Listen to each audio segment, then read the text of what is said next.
솔로몬의 신하들에 대해서 함께 은혜를 나누고자 합니다.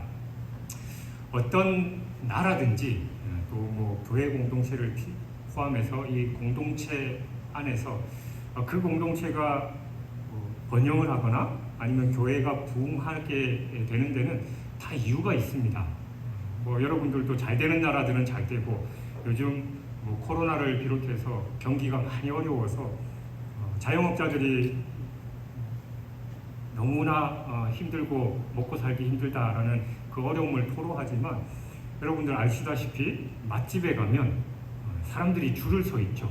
그러니까 잘 되는 집은 어떤 상황 속에서도 잘 되는 것 같고, 안 되는 집은 아무리 노력해도 잘 안 되는 그런 안타까운 모습들이 있습니다만, 우리가 일반적으로 다 알다시피 잘 되는 데는 잘 되는 이유가 분명히 있는 것이고, 또 안 되는 데는 안 되는 이유가 또 분명히 존재하는 것입니다. 오늘 우리가 솔로몬의 신하들, 이제 솔로몬이 이스라엘의 왕이 된 이후에 그 나라를 어떻게 통치해가면서, 우리가 아시다시피 이 솔로몬이 그 당시에 나라를 강성하게 이끌어가고 그 나라가 번영할 수 있었는지에 대한 그 이유들, 그것을 통해서 우리 진주중앙교회 공동체가 그 모습과 같이 부흥하고 하나님께 영광 돌리는 공동체가 됐으면 좋겠다라는 그런 마음가짐으로 함께 은혜를 나누고자 합니다. 먼저 1절에서 6절에서는 솔로몬 왕국의 행정 내각에 대해서 다루고 있습니다. 여기에 의하면 솔로몬의 행정 내각은 제사장, 서기관, 사관, 군사령관 등 총 8직임으로 구성되어 있는데, 다윗의 행정 내각에서는 군사령관이 가장 먼저 제시되어 있는 반면에, 솔로몬의 이 행정 내각에서는 제사장이 가장 먼저 이름이 나와 있습니다. 그 이유가 뭐냐?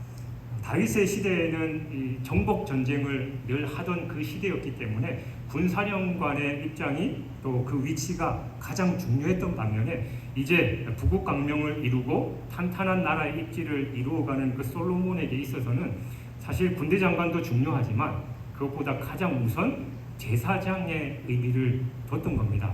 그건 다른 게 아니라 이 솔로몬의 신앙적인 고백이 담겨 있는 것이죠. 하나님의 은혜로 아버지의 그 나라를 이어받은 솔로몬이 이제 이 나라를 이끌어감에 있어서 무엇보다도 하나님의 뜻을 가장 우선시하겠다라는 그 의지가 담겨 있는 겁니다. 그래서 솔로몬이 가장 먼저 하나님께서 그가 일천번제를 드리고 임재하셔서 소위 네 소원이 무엇이냐라고 말씀하셨을 때 듣는 마음을 주옵소서라고 했던 것처럼, 솔로몬은 철저하게 신본주의 정책을 펴기 위해서 가장 먼저 이 제사장이라는 직분을 언급하고 있는 것이죠. 그 다음에 7절부터 19절에 쭉 뒤에 이어서는 솔로몬 시대 12행정구역과 또 그 관장들의 명단을 다루고 있습니다.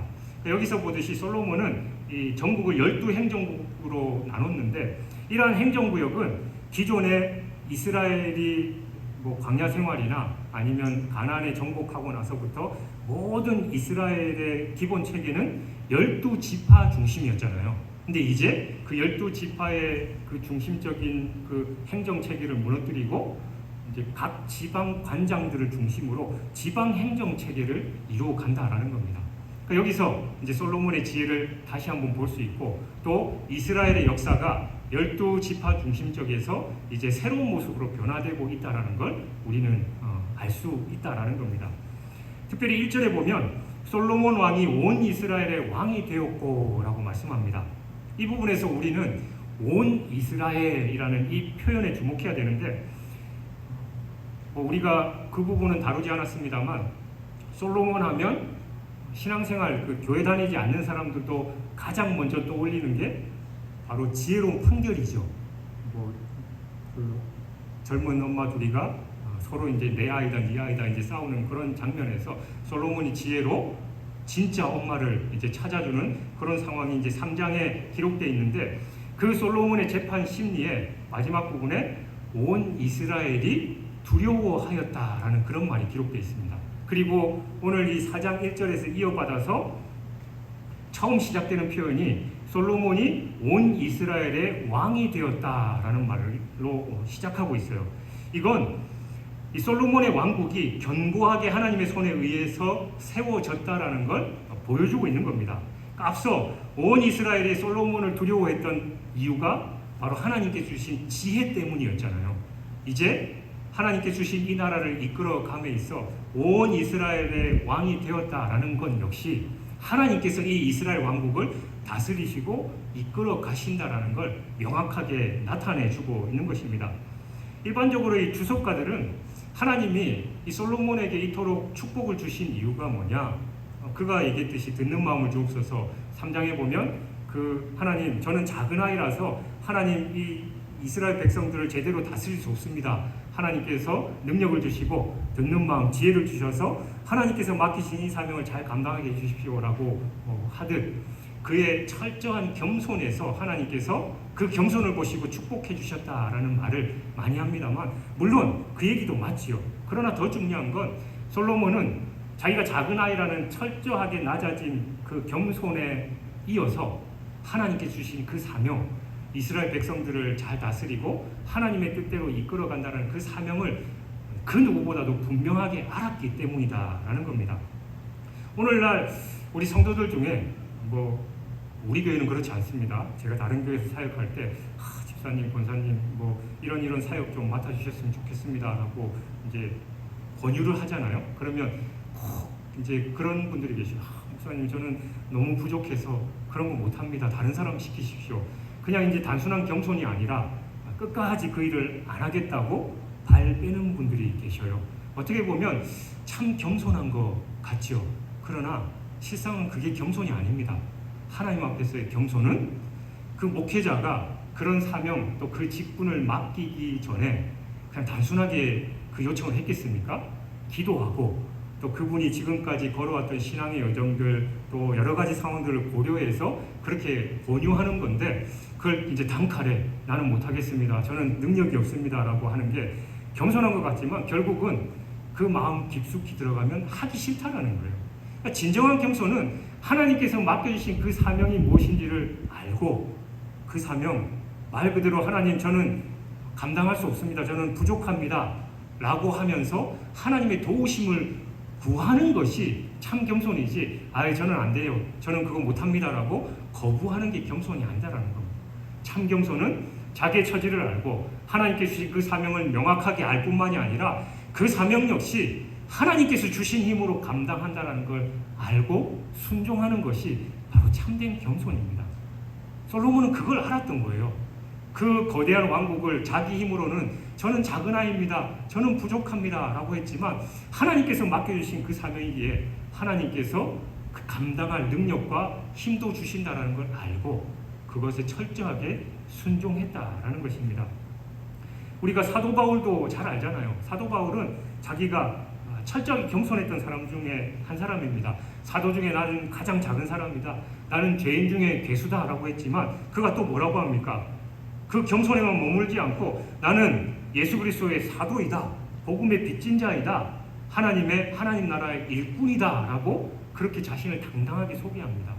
나는 죄인 중에 괴수고 사도 중에 가장 작은 자이지만 하나님께서 나를 부르셨고 또 하나님께서 나를 쓰심에 감사하면서 나는 겸손하게 순종한다라는 게 그 사도 바울의 고백이지요. 여러분 그렇다면 여러분의 현재 모습은 어떻습니까? 내가 지금 이 일을 맡고 있는데 빨리 연말이 돼서 이거 그만둬야지 그런 마음 혹시 있지 않으셔요? 왜 나는 항상 이런 얘기 하는데 저 사람은 그냥 편안하게 교회 다니는 것 같은데 나에게만 이런 짐을 십자가를 지어주시냐? 혹시 그런 마음 있지 않으십니까? 하나님은 하나님의 음성에 철저하게 순종하면서 부족하고 연약하지만 하나님 주신 힘으로 그 사명 감당하겠습니다 라는 그 사람을 찾고 계십니다. 뿐만 아니라 그 사람에게 힘과 능력을 더하시고 그 사람이 기대하지 못했던 놀라운 부귀와 명예와 영광까지 주시는 줄 믿습니다. 그 주인공이 여러분이 되시길 주님의 이름으로 축원합니다. 그리고 솔로몬 왕이 온 이스라엘의 왕이 되었고 라는 이 말씀을 통해서 이제 완전히 새로운 시대가 펼쳐지고 있다는 걸 우리는 확연하게 느낄 수 있죠.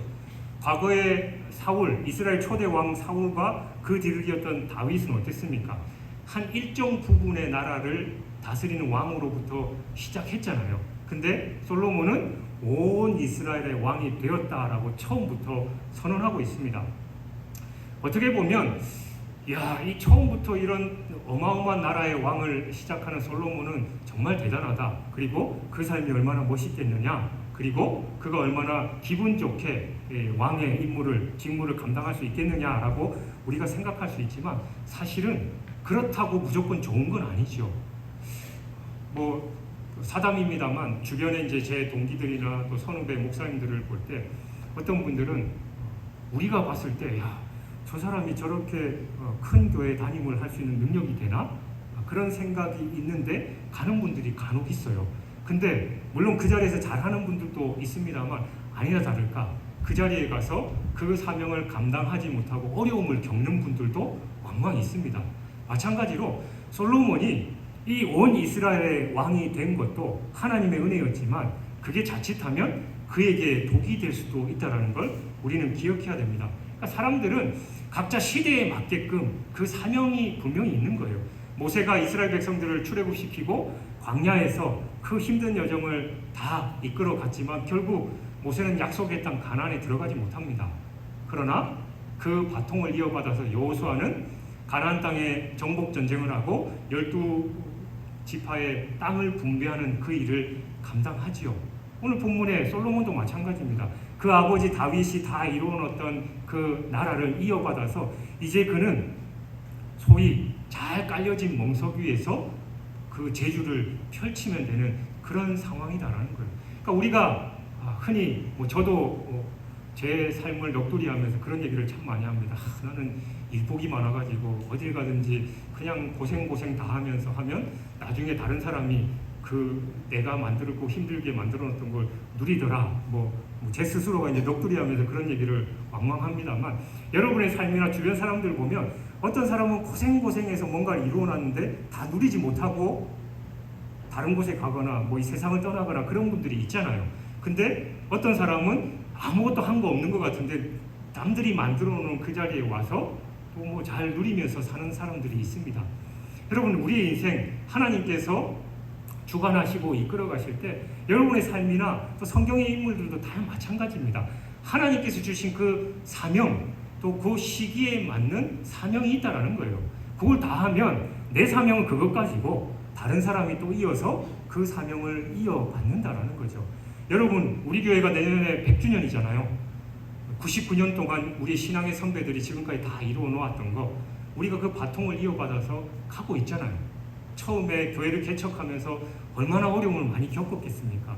눈물을 흘리고 또 애써서 이 교회 공동체를 이끌어 왔는데 지금 우리가 누리고 있는 것처럼 마찬가지로 우리가 지금 때로는 눈물로 또 헌신으로 이 교회를 잘 섬기는 거 우리의 자녀 손들이 그 바통을 이어받아서 이끌어 갔다라는 것이죠.